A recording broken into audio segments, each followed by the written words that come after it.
Hi, we're the team from Watts Water. We're the scope team from Watts Water. My name is Kimberly Winter.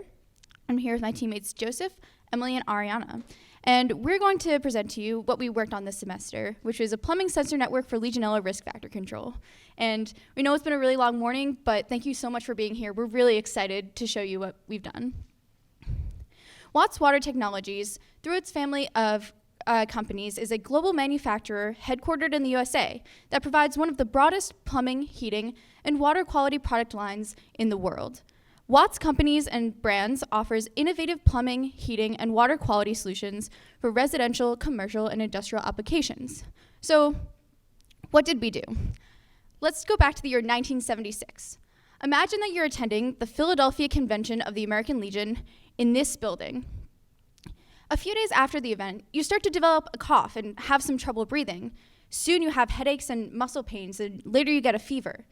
It would later come to light that there was an outbreak of Legionnaire's disease, a serious and atypical form of pneumonia, at this convention, giving it its name. It's hypothesized that the bacteria, Legionella, had grown in the pipes and been dispersed through the air conditioning system. While Legionnaire's disease was discovered in 1976, it's gained a lot of attention in more recent years.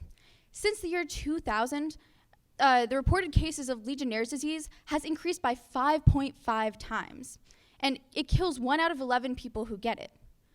While we're not really sure what the cause is for this increase, it's hypothesized that there's increased awareness and testing for Legionnaire's, or increased Legionella in the environment, increased exposure to Legionella, or some combination of all of these factors. But what is clear is that this increase in Legionnaire's disease reported cases has also been accompanied by increased political attention and regulations. But some people are far more susceptible to this disease than others. For example, people with chronic lung disease, people over the age of 50, people with weakened immune systems, and current or former smokers.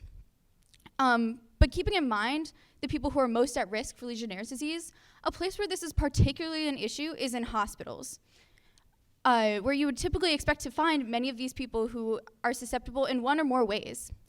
Of the reported cases of Legionnaire's disease in 2018, 1/4 of the people who contracted Legionnaire's disease contracted it in a hospital or other healthcare facility. It's believed that these numbers may be even higher due to errors in reporting.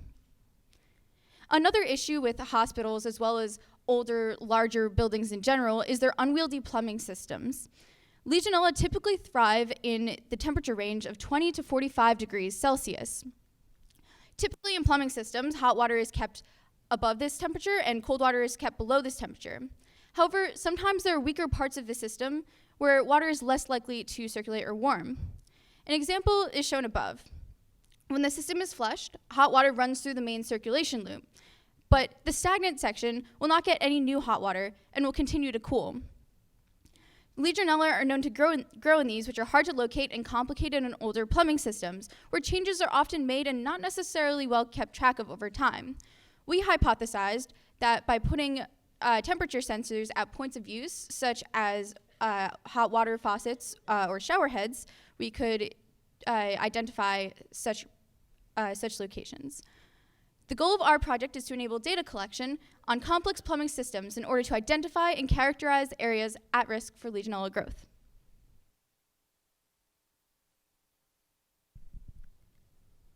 In order to do this, our project has 3 essential components.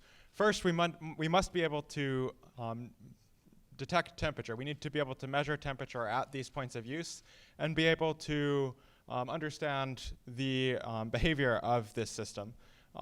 Second, we need wireless connectivity. We need to be able to get this data from our sensors and to be able to analyze it. This brings us to the third component, which is data collection. We need to be able to centralize this data in order to analyze it and understand the behavior of this plumbing system and be able to identify these areas that are at risk for Legionella growth. To go into more detail on this, first I'll explain the temperature sensing component. The challenge here is that we need to be able to measure water temperature, but we don't want to have to cut into the pipe at hospitals, so we need a way of accurately doing this from outside of the pipe. In order to solve this challenge, we designed and built a test rig that included sensors inside the pipe in direct contact with the water, as well as sensors on the outside of the pipe. This allowed us to characterize common plumbing materials and develop an algorithm to correctly identify water temperature from outside the pipe. Here you can see a graph showing the results of one of these tests. The orange line, or the blue line shows the water temperature inside the pipe, and the orange line shows the temperature as measured by our calibrated sensor placed on the outside of the pipe. As you can see, the temperature of our sensor closely tracks the temperature of water inside the pipe and allows us to measure this temperature from outside. To go into more detail on the second component, now that we can accurately measure water temperature from outside the pipe, we need a way of wirelessly connecting all of our sensors together. In order to accomplish this, our solution implements a wireless mesh network communication protocol. In this wireless mesh network, sensor modules transmit data to the coordinator module, which then logs this information both locally and online. If a sensor module is out of range of this coordinator module, it can transmit its data to another sensor module, which will then relay that information to the coordinator. Finally, the third component of our solution is data collection. With more data, we can better analyze and understand plumbing systems, potentially helping designers or renovators to create plumbing systems that are less likely to harbor Legionella in the first place, making hospitals safer and ultimately saving lives. To support this end, we actually ran a beta test of our system in the residence halls here on campus. The graph shows the temperature data we collected from one of the pipes, showing that we can accurately monitor water temperature in a real plumbing system. So what we have developed is a device that provides hospitals with a simple and compact way to monitor water temperature in their plumbing system to help prevent Legionella from growing. Our device centralizes this data so that hospitals can make more effective decisions based on it. And finally, our solution is scalable because hospitals can install as many devices as needed where they need them. Thank you.